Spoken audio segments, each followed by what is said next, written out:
আচ্ছা আপনাদের নামগুলো একবার মনে করি। আপনি 12 ব্যাচ, ইয়ারকে তো চিনি, মিষ্টি, হ্যাঁ। আপনি সুবর্ণ, তন্ময়, আচ্ছা সূচনা। তারপরে আপনি নাম শ্যারন, আচ্ছা। আপনারাও তো 12, 11, এই তিনটারও 11, আচ্ছা। হ্যাঁ আপনারা? নুরুন্নাহার, আপনি তো রেগুলার। আপনি? আচ্ছা, আপনারা কি মাঝে সাঝে রেগুলারের থেকে আসেন নাকি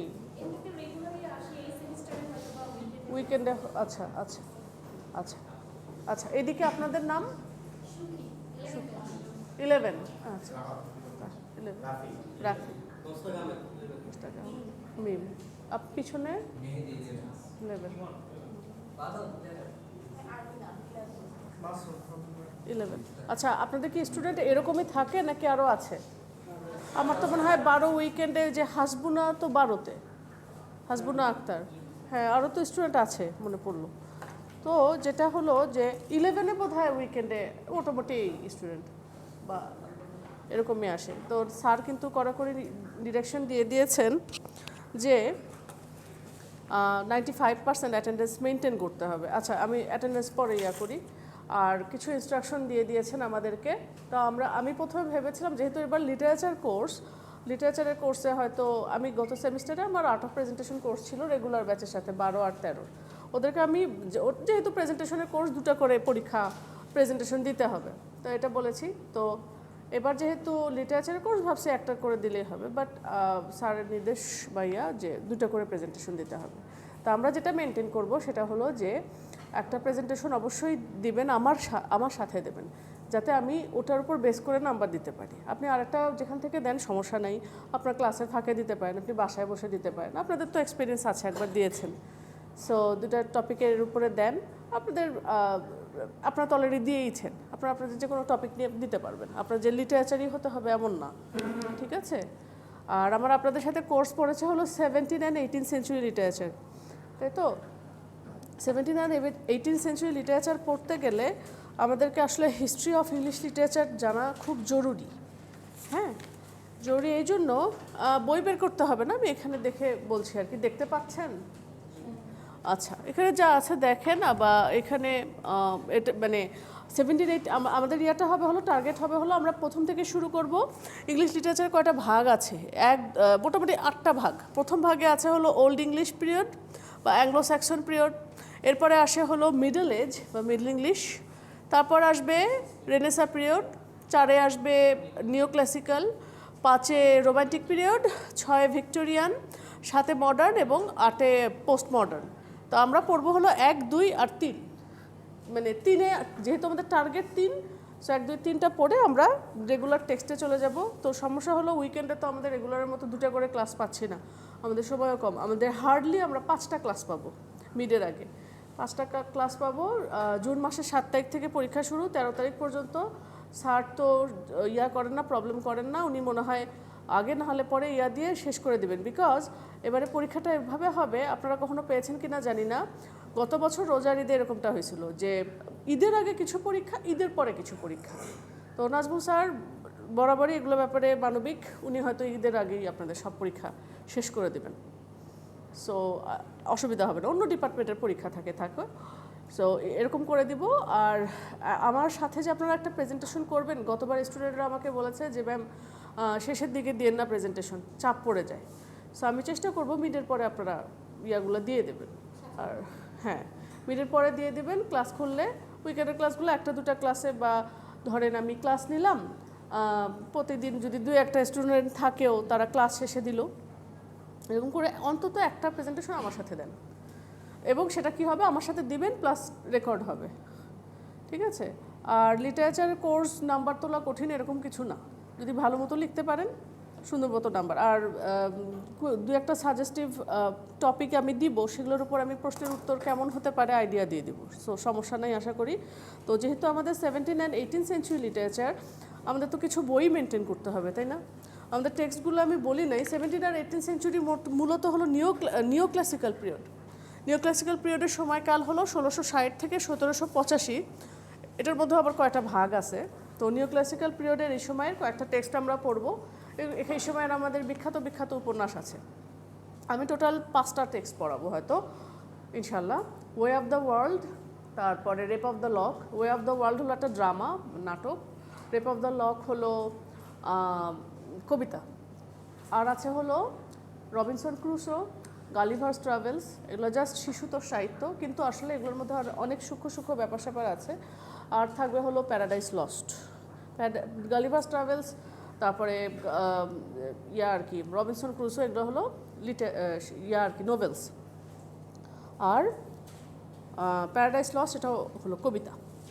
সো এগুলোর মধ্যে অন্তত একটা টেক্সট আমাদেরকে মেনটেন করতে হবে। আমরা তাহলে মিডে, যেহেতু আমাদের সময় কম, আমরা 2টা টেক্সট রাখি, প্যারাডাইস লস্ট রাখি, আর একটা হলো গালিভার্স ট্রাভেলস রাখি। গালিভার্স ট্রাভেলস একটু বড়, তারপরও সো আপনারা যেটা করবেন যে গালিভার্স ট্রাভেলসের টেক্সটটা কিনে ফেলেন, গালিভার্স ট্রাভেলসের টেক্সট কিনে ফেলেন। এদিক দিয়ে আসেন, আসেন, আচ্ছা ওই এই রোতে যাবেন, আচ্ছা টেক্সটটা কিনে ফেলেন, স্যার বলছে না ভেন্ডরদেরকে দিয়ে, এটা অন্তত এটা রাখেন। আর প্যারাডাইস লস্ট থেকে আমরা জাস্ট কবিতার কিছু লাইন আমি বলে দিব, মূল টেক্সট তো পাওয়াই যায়, অনলাইনে পাওয়া যাবে, বা আপনারা যদি বলেন আমি আপনাদেরকে প্রোভাইড করে দিতে পারবো অনলাইন টেক্সটটা। এই দুটো অন্তত টেক্সট রাখি আর ক্লাস শুরু করে দিই। আমাদের যদি 5টা ক্লাস থাকে, আজকে বা নেক্সট ক্লাসের মধ্যে হিস্ট্রিটা শেষ করে ফেলবো। শেষ করে ফেলে তারপরে 2টা টেক্সট জাস্ট, প্যারাডাইস লস্ট 1টা বা 2টা ক্লাসে শেষ হয়ে যাবে। আর গালিভার্স ট্রাভেলস একটু বড়, যেহেতু ওখানে গালিভার্স ট্রাভেলসের 4টা ভাগ আছে, গ্যালিভার, লিলিপুট, হুইনিমস আর ব্রবডিং নাগ, এরকম 4টা আর কি, একটু উদ্ভট টাইপের। সো আমাদের মানে এখন মনে হতে পারে যে এই মানে সাহিত্যিকরা এরকম খটোমটো টাইপের টেক্সটের উপরে কেন লিখতেন বা এই ধরনের কেন করতেন। তো গালিভার্স ট্রাভেলস লিখেছে, কে লিখেছে? জোনাথন সুইফট হলো রবিনসন ক্রুসো, গালিভার্স ট্রাভেলস হলো জোনাথন সুইফট হলো গালিভার্স ট্রাভেলস লিখেছে, আর ড্যানিয়েল ডিফো লিখেছেন Robinson Crusoe, my bad. So Jonathan Swift খুবই স্যাটারিস্টিক একটা মানুষ ছিলেন। কেন ছিলেন? পরিস্থিতির চাপে ছিলেন। সেই সমাজের কথাই আসতেছি। লিটারেচার বা ইংলিশ লিটারেচার, প্রথমেই আসবে হলো ইংলিশ লিটারেচারের ডেফিনিশন কি। ডেফিনিশন হলো, ইংলিশ লিটারেচারের ডেফিনিশন কেউ জানেন? আচ্ছা, না জানলে সমস্যা নাই। ডেফিনিশন হলো, literature is the mirror of life. ইনি একজন বিখ্যাত সাহিত্যিক বলেছেন, ওনার নাম স্যামুয়েল জনসন। উনি বলেছেন যে লিটারেচার জিনিসটা হলো জীবনের দর্পণ, মানে আমরা আমাদের জীবনে, প্রাত্যহিক জীবনে যেটা করি সেটারই হলো ভার্সন, মানে রিটেন ভার্সন হলো লিটারেচার। তো সাহিত্যে সুখ দুঃখ হাসি কান্না সবই থাকবে। আবার সাহিত্য শুধুমাত্র যে নিয়ে থাকবে তা না, ইমোশন নিয়ে, আবেগ নিয়ে কাজ করবে তা না। এখানে সোশ্যাল, ইকোনমিক, পলিটিক্যাল, রিলিজিয়াস, এমনকি ওয়েদারেরও প্রভাব থাকবে আর কি লিটারেচারের মধ্যে। তো ইংলিশ লিটারেচার ক্লোজলি রিলেটেড হলো যে history of English people, because English লিটারেচারটা আসলে আমরা যদি নিও ক্লাসিক্যাল পিরিয়ড পর্যন্ত দেখি, তার আগ পর্যন্ত মোটামুটি ইউরোপ, ইংল্যান্ড এগুলো মিলেছিল literature.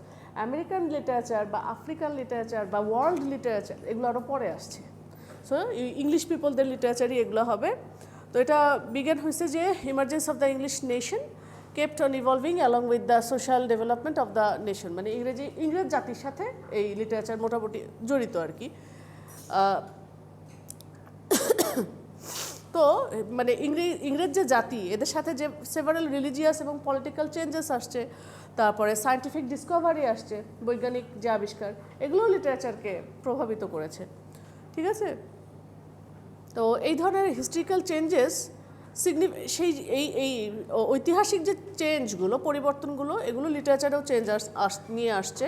So history of English লিটারেচারে ডিফারেন্ট ফেজেস অফ প্রোগ্রেস আছে, বিভিন্ন ধরনের ফেজ আছে। যেমন লিটারেচারের প্রথমে যেরকম ওল্ড অ্যান্ড মিডল ইংলিশ, তখন কি হিস্ট্রি খুব একটা ডেভেলপ ছিল না, কারণ আমাদের ওই সময় তো আর বৈজ্ঞানিক আবিষ্কারগুলো হয়নি, তাই না? দেখা যায় যে প্রথম শুরু হলো 450 থেকে 1066, এই সময় লিটারেচার বোঝাই যাচ্ছে যে মানে লিটারেচার কখন ডেভেলপ করবে, যখন সেখানে সব কিছু অন্যান্য জিনিসগুলো যখন ডেভেলপ করবে।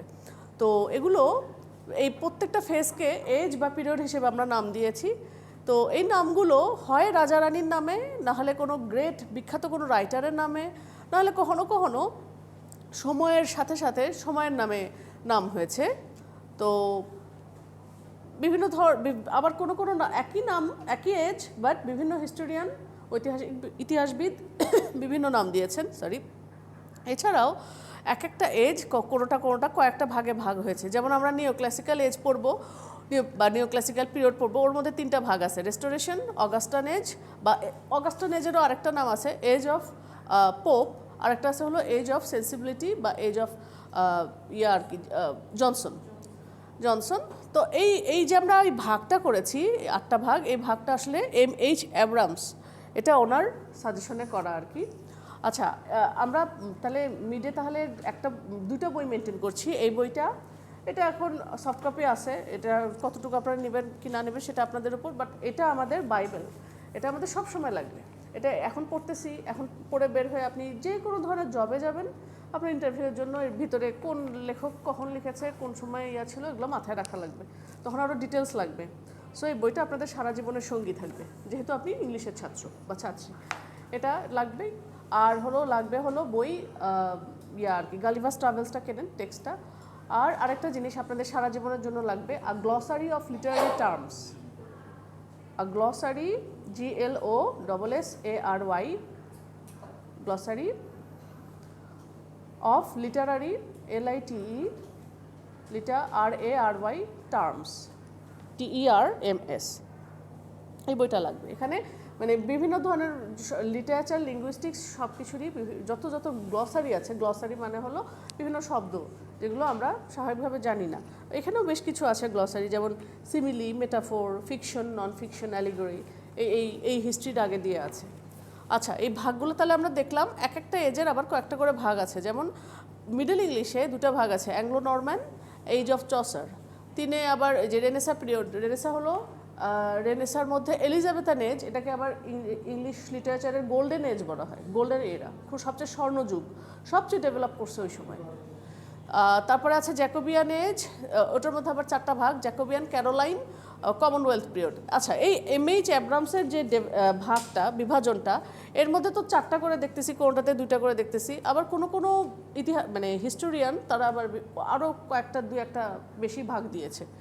আচ্ছা, এরপরে নিও ক্লাসিক্যাল এজ, নিও ক্লাসিক্যালের 3টা ভাগ, রোমান্টিক পিরিয়ড একটাই, ভিক্টোরিয়ান পিরিয়ড।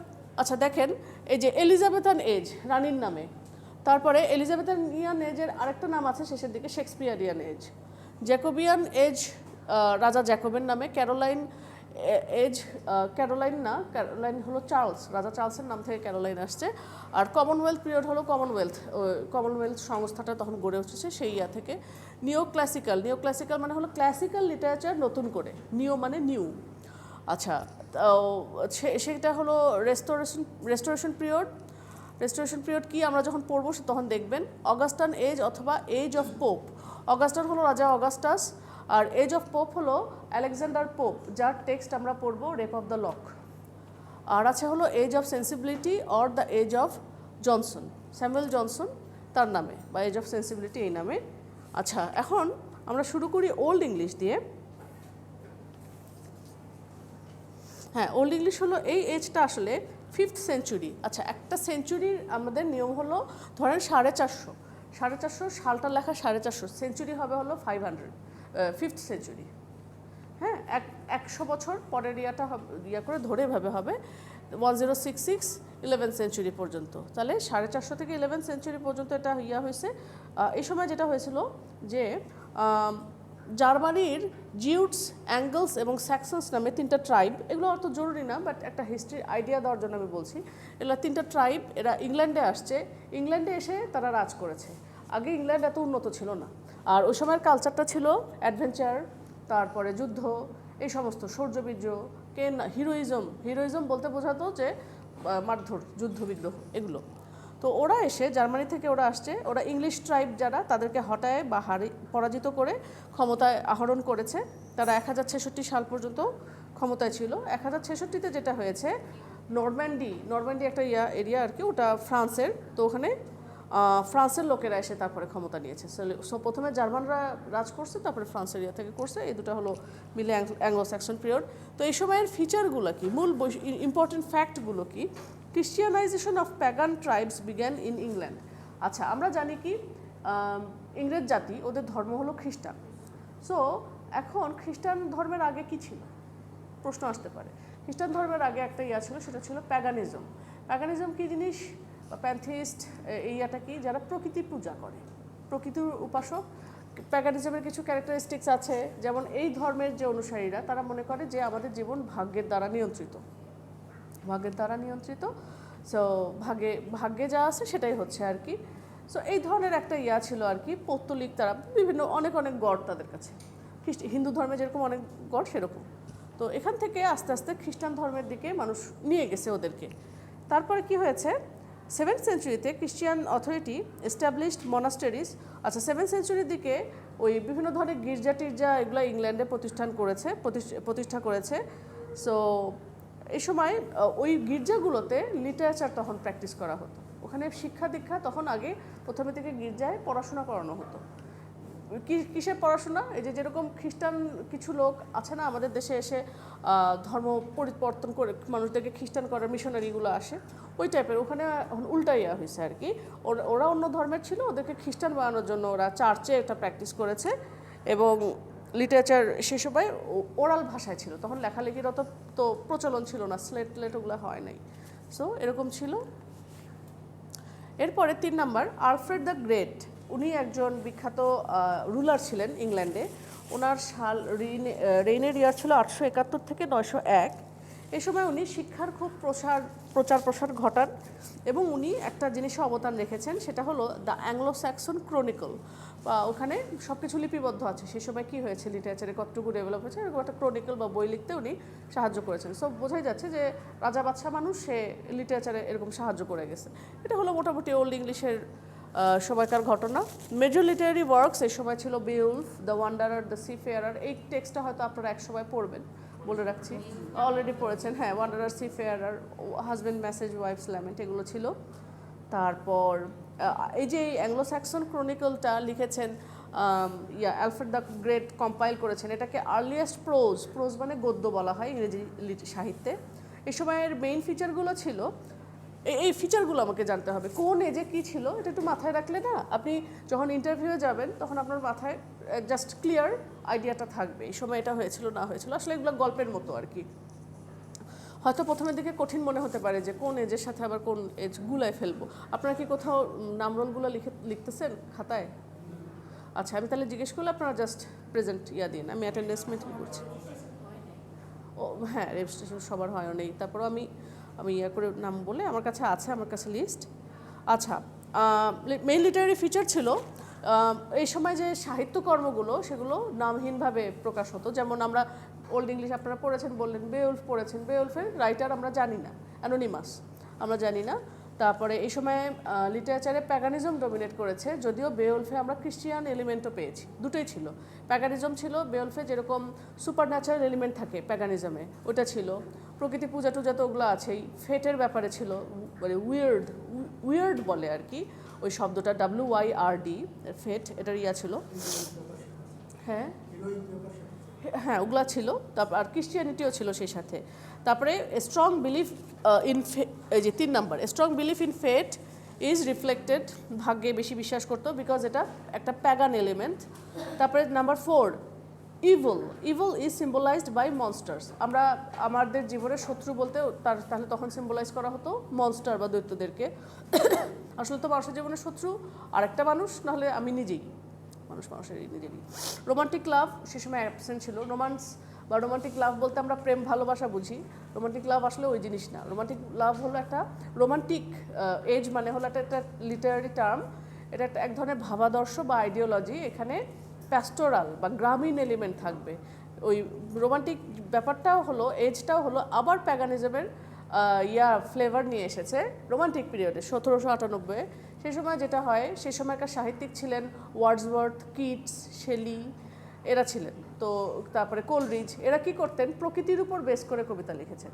দেখেন ওয়ার্ডসওয়ার্থের টিন্টার নেবি, তারপরে ওই যে ড্যাফোডিলস, এগুলো, তারপরে Coleridge, Rime of the Ancient Mariner, প্রকৃতি, অ্যালবাট্রাস পাখি, তারপর শেলি কিটসের ইয়ার মধ্যে গাছপালার ইয়া নিয়েছিল, কিটস হলো সৌন্দর্য নিয়ে।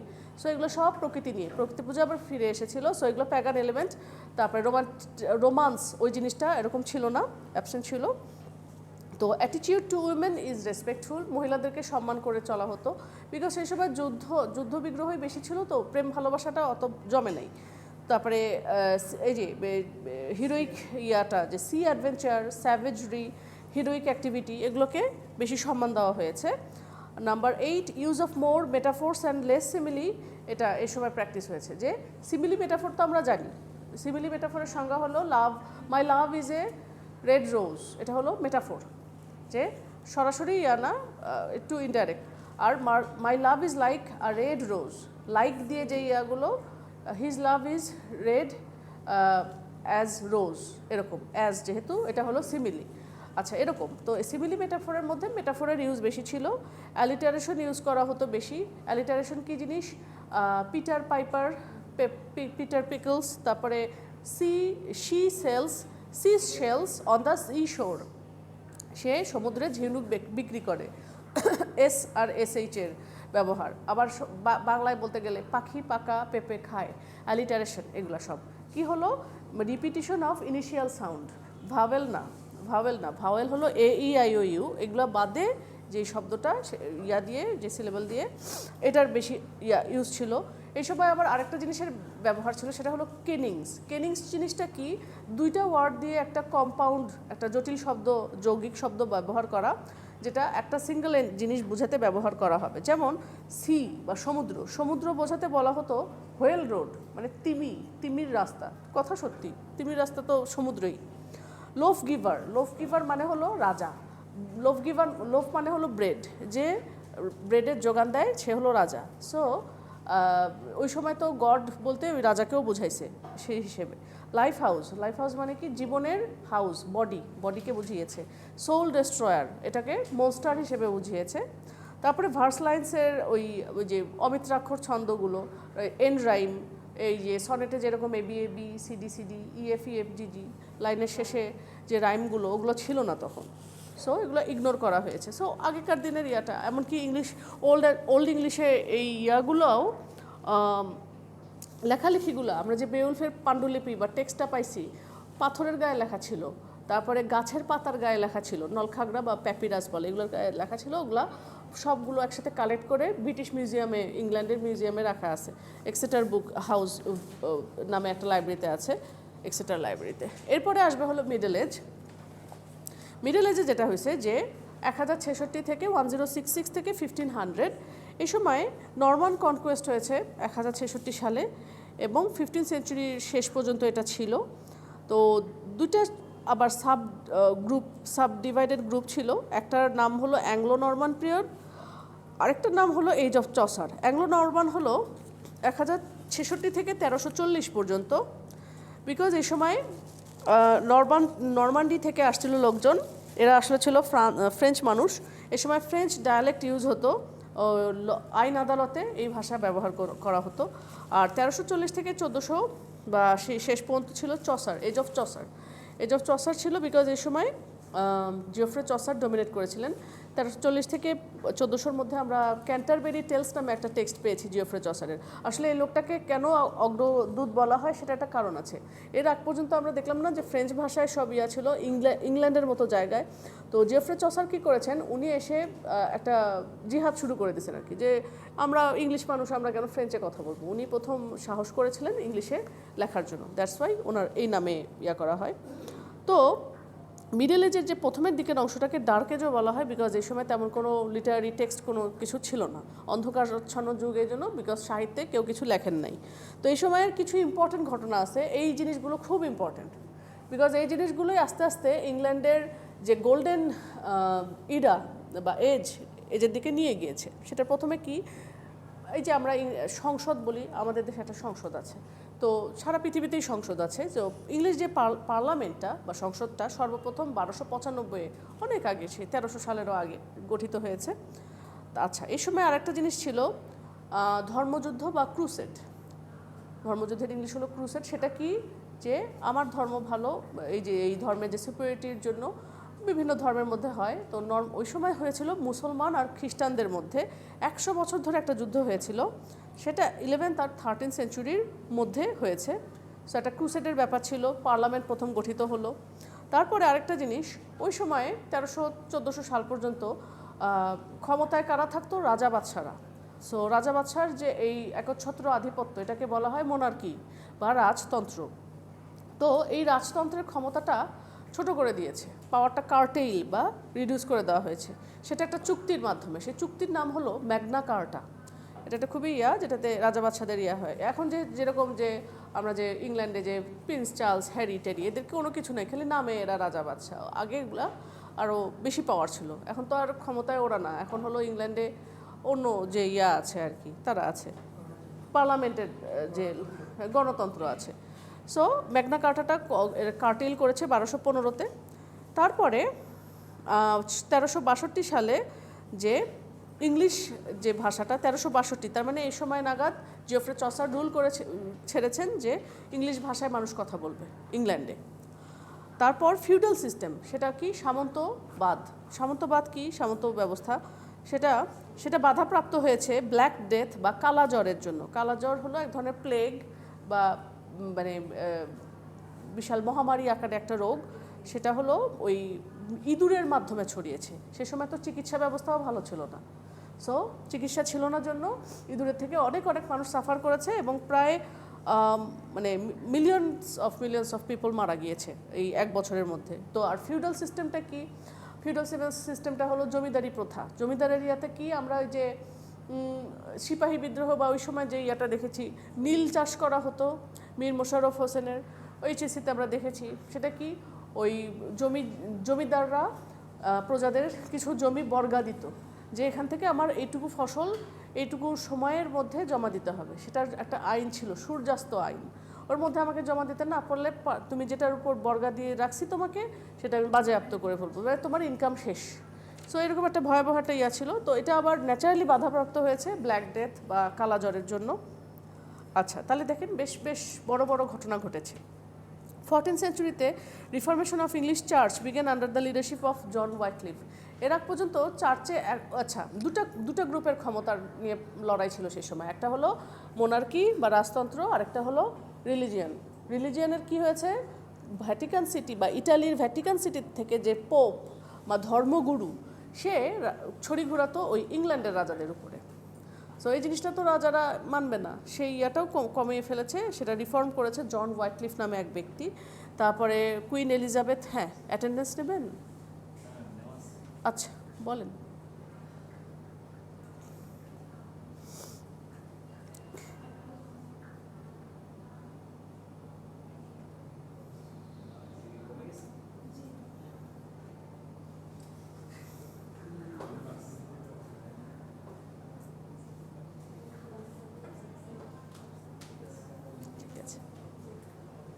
আচ্ছা, উইকেন্ড ব্যাচ আমাদের কিন্তু সময় কম। আমাদের ধরেন রেগুলারে আমি 10টা ক্লাস পাবো, উইকেন্ডে আপনাদের টেনে 5টা ক্লাস পাবো, এর মধ্যে আমাদের শেষ করতে হবে। সো আমি আগাই, এটা শেষ করে মিডল এজ পর্যন্ত শেষ করব। এই রেনেসা আর ওই নিও ক্লাসিক্যাল এজ আরেকদিন শেষ করে তারপরে মূল টেক্সটে চলে যাবো ইনশাআল্লাহ। আচ্ছা, যেটা গেল চার্চের একটা রিফরমেশন হলো। দেখেন অনেক বড় সোশিও ইকোনমিক পলিটিক্যাল অনেক চেঞ্জেস আসছে মিডল এজে। তারপরে প্রিন্টিং প্রেস, আমরা যে ছাপাখানা পেপার পাবলিশ হয়, যে এটাও প্রথম আবিষ্কার হয়েছে 1476 সালে। উইলিয়াম ক্যাক্সটন নামে এক লোক পাবলিশ করেছে। আচ্ছা, তারপরে রেনেসার সূত্রপাত। রেনেসার মানে হলো রিবার্থ, রেনেসার মানে হলো পুনর্জন্ম। সেটা কি? রেনেসা শব্দটা হলো ইটালিয়ান ওয়ার্ড। তো এটা কনস্ট্যান্টিনোপলের ফল, এটার মাধ্যমে। কনস্ট্যান্টিনোপল একটা ছিল জায়গা, সেটা 1453-তে ফল হয়েছে। আচ্ছা, ওই সময় আবার মুসলমানদের বেশি জয়জয়কার হয়েছে। মোহাম্মদ II, উনি ওটোমানীয় সম্রাট, তুরস্কের সম্রাট। তো এবং উনি ক্রুসেডার ছিলেন, যে ক্রুসেডের কথা আমরা শুনলাম মুসলমান খ্রিস্টানদের মধ্যে। তো উনি কি করেছেন কি? খ্রিস্টানদের 1453-তে ডিফেন্ড করেছেন এবং কনস্ট্যান্টিনোপলটা দখল করে ফেলেন। ওটা বাইজেন্টাইন সভ্যতার যে ক্যাপিটাল ছিল, ওটা তুরস্কর আশেপাশে ছিল। ইস্তাম্বুলের, তুরস্ক রাজধানী ইস্তাম্বুল, এবং ক্লাসিক্যাল লার্নিংয়ের একটা জায়গা ছিল। ক্লাসিক্যাল মানে খাঁটি যে লিটারেচার আর কি। তো উনি যখন ক্ষমতায় আসলেন তখন খ্রিস্টান যে স্কলাররা তারা ওখান থেকে সরে সরে গিয়ে বিভিন্ন জায়গায় তাদের সাহিত্যের সুবাস ছড়াতে লাগলো। এই যে বিভিন্ন জায়গায় গিয়ে তারা তাদের ইয়াটা ডেভেলপ করলো, এটাকেই রেনেসাঁ একটা এসেন্স বলা হয়েছে। For example Leonardo da Vinci এক জায়গায় গিয়ে ছবি আঁকি শুরু করলো। এটা শুধু যে লেখালেখিতেই হলো তা না, শিল্প সংস্কৃতি সব দিকেই। তারপর রেনেসার কিছু ফিচার আছে, যেমন কিউরিওসিটি অ্যাবাউট দ্য আননোন, অজানাকে জানার প্রবল আগ্রহ, প্যাট্রিয়টিজম দেশপ্রেম, desire for unlimited wealth and power, ক্ষমতার জন্য একটা আর কি লালায়িত ভাব থাকা, লাভ অফ অ্যাডভেঞ্চার্স, অ্যাডমিরেশন মানে adventure Priyota, admiration for beauty, care for humanism and fondness for the past. এর সব কিছু পারফেক্ট ব্লেন্ড আমরা একটা উপন্যাসে পাবো, একটা নাটকে পাবো। সে নাটকের নাম ডক্টর ফস্টাস। কখনো পড়েছেন? এই যে এটা হলো রেনেসার পুরো একটা বাই প্রোডাক্ট আর কি। ক্রিস্টোফার মার্লো লিখেছেন, শেক্সপিয়ারের সমসাময়িক লেখক, শেক্সপিয়ারের একটু আগে লেখক।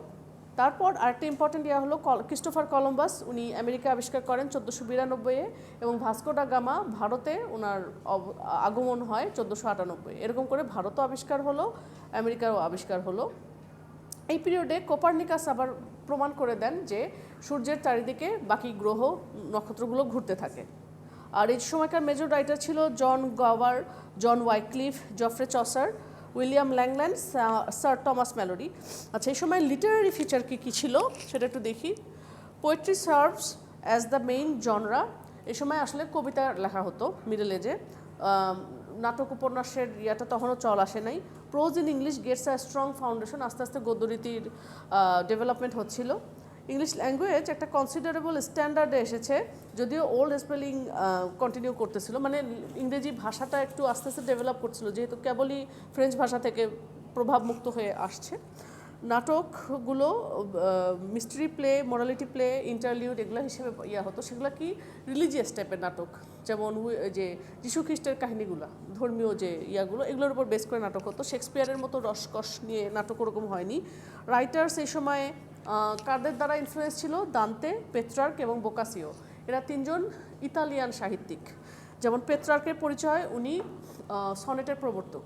সনেটের এই আইডিয়া থেকে শেক্সপিয়ার তার মতো করে সনেট লিখেছেন, পরবর্তীতে প্রভাবিত হয়েছেন। তারপরে দান্তের ইনফার্নো একটা বিখ্যাত টেক্সট, এটা হলো এই যে শয়তানের বা এই যে আজাব বা শয়তান, তারপর প্যারাডাইস লস্টের মতো কাহিনী আর কি। আর বোকাসিও অ্যানাদার সাহিত্যিক ছিলেন ইটালিয়ান।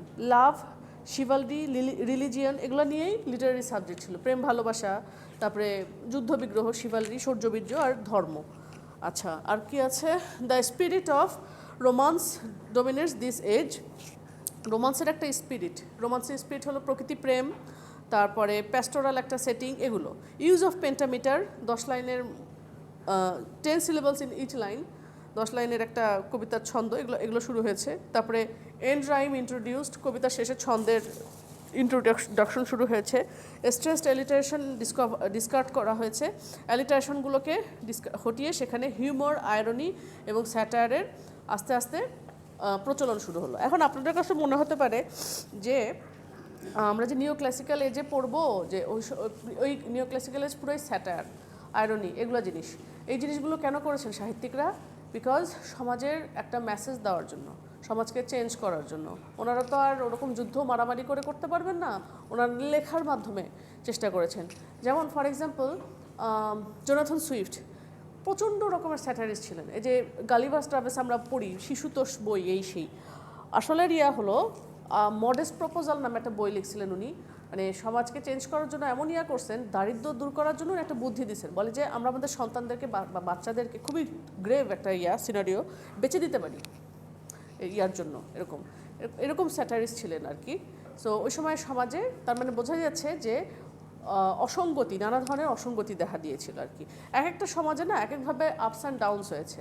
হয় কোনো জায়গায় যেই একটা সমাজে রিলিজিয়াস বা ফান্ডামেন্টালিজম বেশি দেখা দিছে, আবার সেটাকে হটায় আবার মানুষ লিবার্টাইন, মানে কামুকতায়, তারপরে মানে জাস্ট লাগামহীনভাবে মানুষ হয়ে গেছে। পথহারা হয়ে গেছে। আবার আরেকটা দল এসে রিলিজিয়াস জিনিস চাপাই দিছে। এরকম করে লিটারেচারেও এরকম আপস অ্যান্ড ডাউনস হতে থেকেছে। আচ্ছা, এটা গেল রেনেসা আর নিওক্লাসিক্যাল এজ। আমি আরেকটা ইয়া দিয়ে শেষ করবো ইনশাল্লাহ, আর 10 মিনিট আছে ক্লাসে, বন্ধ করে দিই। আপনার ইয়াটা একটু বন্ধ করে দেন। হ্যাঁ,